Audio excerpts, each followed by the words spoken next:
as Buddha. The world would be a lot more peaceable if he did, but it wasn't the case. I know that Shabir said in his comments that he doesn't want us to get into comparisons. There should not be this denialism. There should not be this pretense that the texts and the origins and the life of Muhammad are not a problem. They're a huge problem, ladies and gentlemen, I can tell you. Now, God, another person who assumes. Union.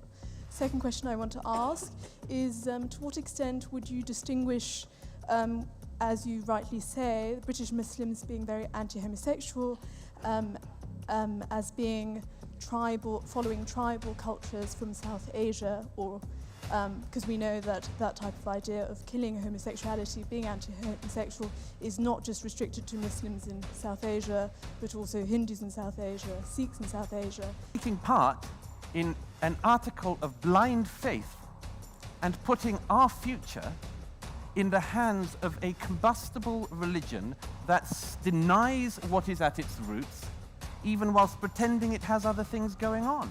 That is, I would argue, the worst possible situation for a liberal society to be in. So I know why tonight you will feel, and rightly feel. In this debate, Douglas Murray made a strong controversial argument about Islam, and he did it in a way that cut straight to the heart of the issues being discussed. Honestly, the woman wasn't expecting what followed when she asked one simple question. A great pleasure to be back in Cambridge. It's a particular pleasure to be on the same side as Professor Fitz-Borkenstein, a most distinguished public servant in Holland and in the EU.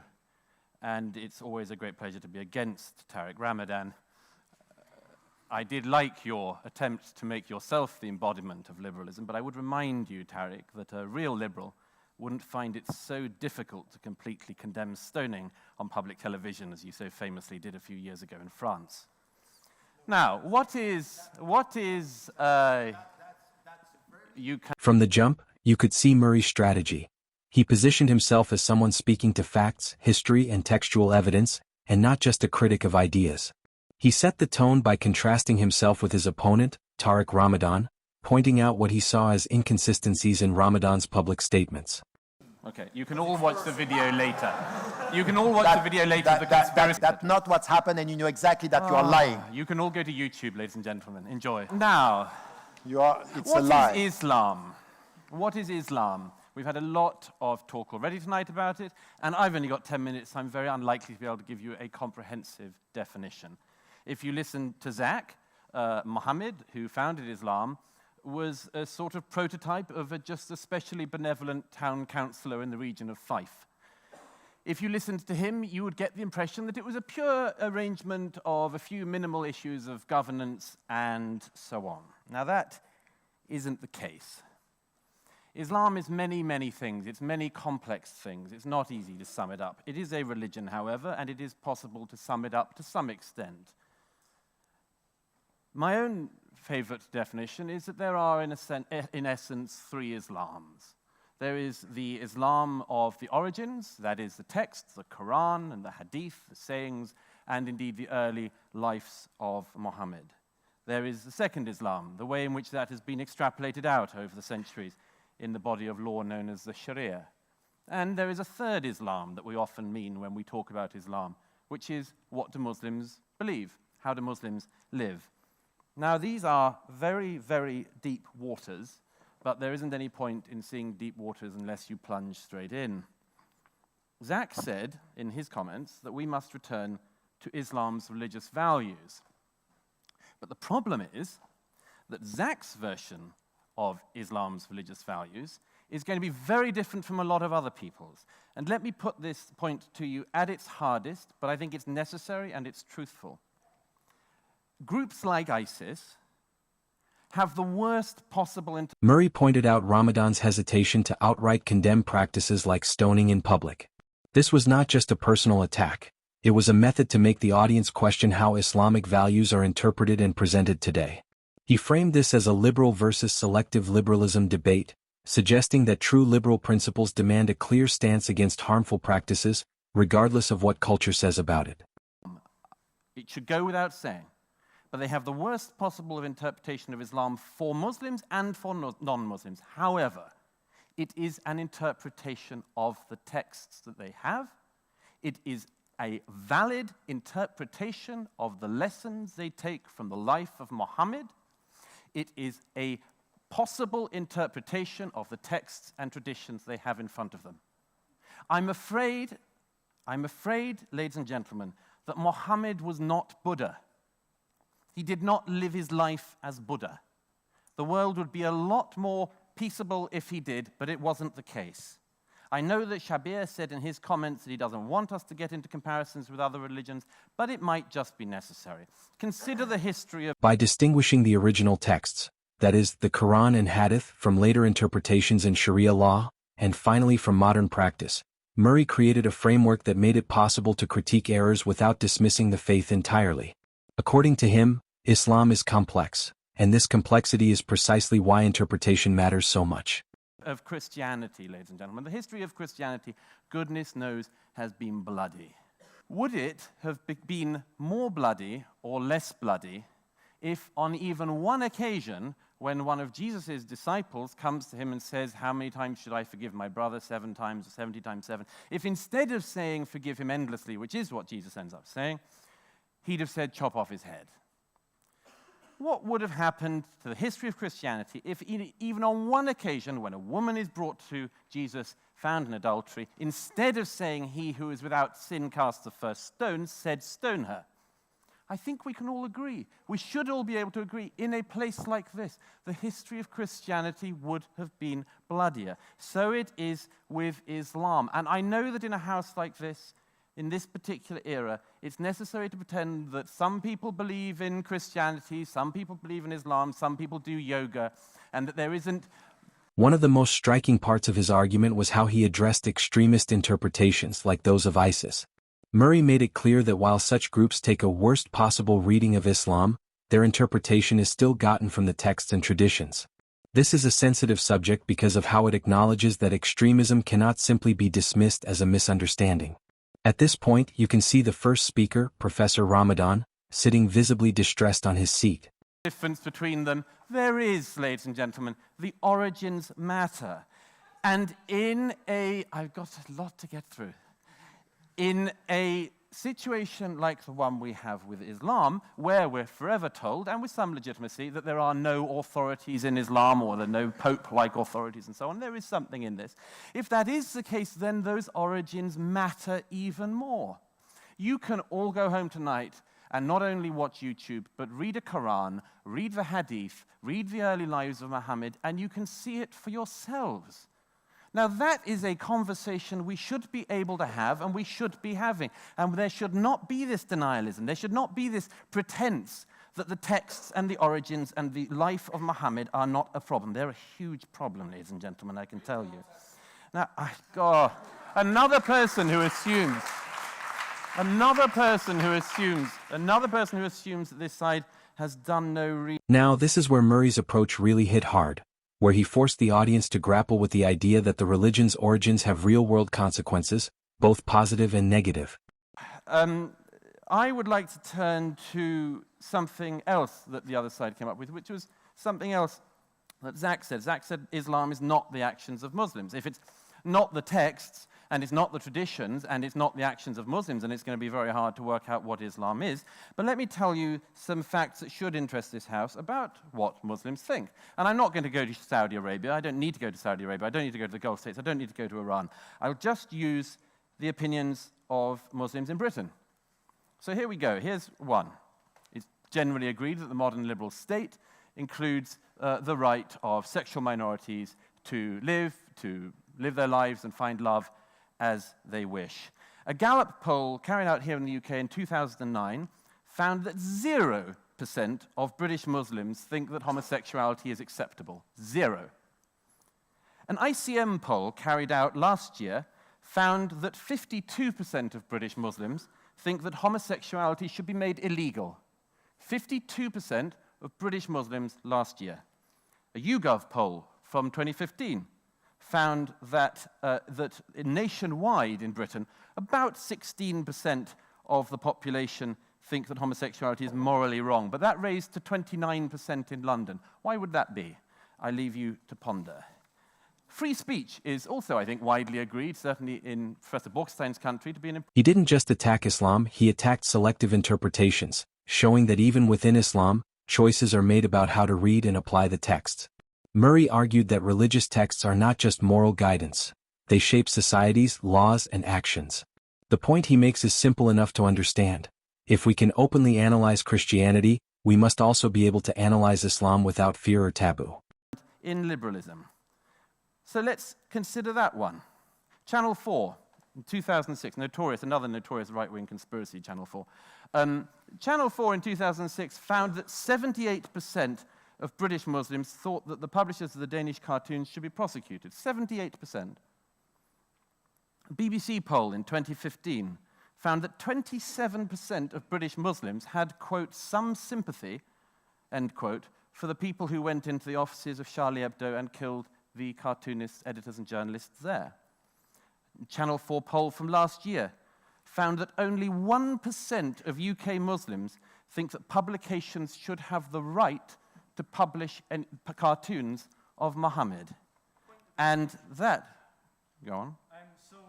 Your point is that Muslims, are getting... At this point, one of the debaters stands up to ask a pungent question with the intention to rattle Murray's line of reasoning. Watch how Murray handles him. I actually agree with what you're saying. I think it's totally unacceptable that Muslims do that. But do you know that there's a story of the Hadith of a woman who used to pour rubbish on Muhammad every time he preached, and Muhammad wouldn't complain. And when one day the woman wasn't there, he went to her house to see if she was okay. She was ill. Do you see how far the Muslims of today are going from the original philosophy? Nobody doubts that Muhammad did home visits. Nobody can also doubt that he ordered some of his critics to be killed. So you've got to weigh those two up, haven't you? So the subject of women's come up already tonight, but I'll just give you one figure. A poll carried out last year, also by Channel 4, found that nationwide 5% of the British population agree with the phrase that wives should, quote, always obey their husbands. 5% across the country. However, 39% of British Muslims agree with that phrase.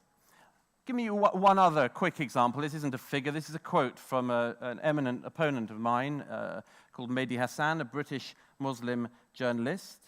Mehdi Hassan, on the subject of anti-Semitism within Britain's Muslim communities, wrote the following in 2013. It pains me to have to admit this, but anti-Semitism isn't just tolerated in some sections of the British Muslim community, it is routine and commonplace. Any Muslims reading this article will know what I'm referring to. It is, he said, quote, our dirty little secret. Now, there was a gentleman there come armed with a whole set of inaccurate facts, which he's obviously gleaned from a quick Google, but not only were they wrong, but also I think that the underlying point he was trying to make also is wrong. It does matter, and it's going to matter a lot in the years ahead, what people in this country think. If, as I said, in your most diverse... This was smart because it shifted the debate from personal opinion to self-directed inquiry. He wasn't just telling people what to think. He was inviting them to look at the facts, form their own opinions, and understand the roots of the issues he was raising. It made his argument less of a lecture and more like a call to intellectual responsibility. They are more likely, for instance, to be intolerant towards sexual and other minorities, then you're going to have a problem, aren't you? At some point, as that community grows with these intolerant attitudes, the problem is, of course, going to grow, unless you admit to it, unless you face up to it, unless you're willing to do the self-criticism that Tariq Ramadan quite rightly says that we should all be participating in. Now, look, it's clear from the figures I gave, from all sorts of stories, you can open any day's newspaper, that in terms of social liberalism and in terms of political liberalism, Islam is simply the slowest kid in the class. We are all in our societies now having to move at the speed of this slowest kid in the class. It's why we're having the argument in 21st century Britain about what a woman's rights should be in a court, including a Sharia court in the UK. And it doesn't help that we have this denialism about what we can all see and read, what we can all read if we read the histories of Islam and also read about the founder of Islam, what he taught, what he claimed, and what he did. I don't deny that there are times when Muhammad did very nice things, but we also have to face up to the times when he wasn't like Buddha, when he wasn't just a home carer and a caregiver, and when he was a warrior and a warlord and killed prisoners who he captured in conflict. These are very important things to focus on as well as the caregiver bits. You see, the thing is, ladies and gentlemen, is perhaps this will all work out. Perhaps we just have to wait. Perhaps we just allow Islam to catch up and allow all the Muslims of the world to catch up, and at some point the gays should be patient, and the women should be patient, and the Jews should be patient, and everybody else should be patient, and anyone who cares about free speech should just be patient. Perhaps it'll all work out, and perhaps it won't. Perhaps it won't work out at all. Maybe it'll all go. Another important element was how Murray dealt with the contemporary implications of Islam. Entirely. And you see, that is the big problem of this debate tonight. Because if the other side tonight is right, and Islam is perfectly compatible with Western liberalism, then it's all going to be fine. But if they're wrong, our society is screwed. We are taking part in an article of blind faith and putting our future in the hands of a combustible religion that denies what is at its roots, even whilst pretending it has other things going on. That is, I would argue, the worst possible situation for a liberal society to be in. So I know why tonight you will feel, and rightly feel, that it would be good to walk through this side of the house, to say that Islam is perfectly compatible with Western liberalism and to take part in that pretense. But I would argue that you should go through this side or down the middle, because this whole thing is up for grabs. It could all yet go very much worse than it's already gone. And the one thing that we can say with certainty is that if we avoid... This argument reinforced his earlier point about ISIS and the importance of understanding the origins of religious texts, because without this context, people are left to follow the most extreme or convenient interpretations.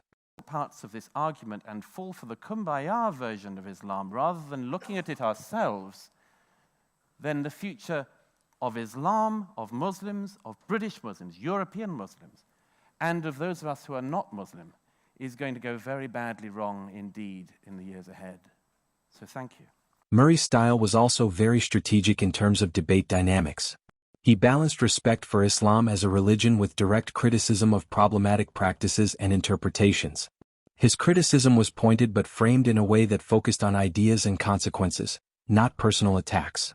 Even with that, watch what happens next when a member of the audience stands up to ask this.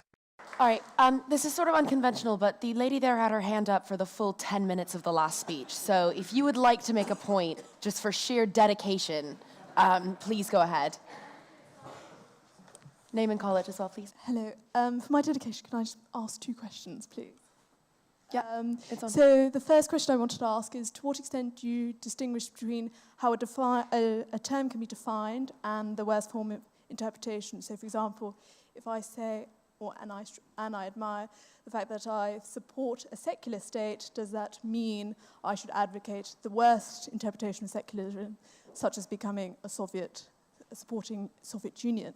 Second question I want to ask is, to what extent would you distinguish, as you rightly say, British Muslims being very anti-homosexual, as being following tribal cultures from South Asia, or because we know that that type of idea of killing homosexuality, being anti-homosexual, is not just restricted to Muslims in South Asia, but also Hindus in South Asia, Sikhs in South Asia, and Christians in African countries. Thank you. Quickly, but yeah. The question is as honest as it is double-edged. Let's see how Murray tackles the lady's objections. I had so much to get through that I had to leave you with a numb arm, but thank you for persevering. On the first of those things, no. I think that actually what the other side, by the way, did this evening was actually to essentialize Western culture. We hear a lot about the essentializing of Islam, very little about the essentializing of our culture. Immediately, Tariq Ramadan and others go on to colonialism and so on. It's as if the history of countries like ours is only one of colonialism. It's as if the rest of what we've achieved is as nothing. As for your second question, this is another way to evade it. I don't know any Jew or Christian who doesn't deny chapters in Leviticus, okay? But I find it very, very commonplace, as we had this evening, that people ignore that the hadith, the sayings of Muhammad, are pretty strong on the matter of what you do about the gays. So if we were to arrive at some kind of process of moving... What really stands out about Murray's argument is the underlying message that religious texts matter.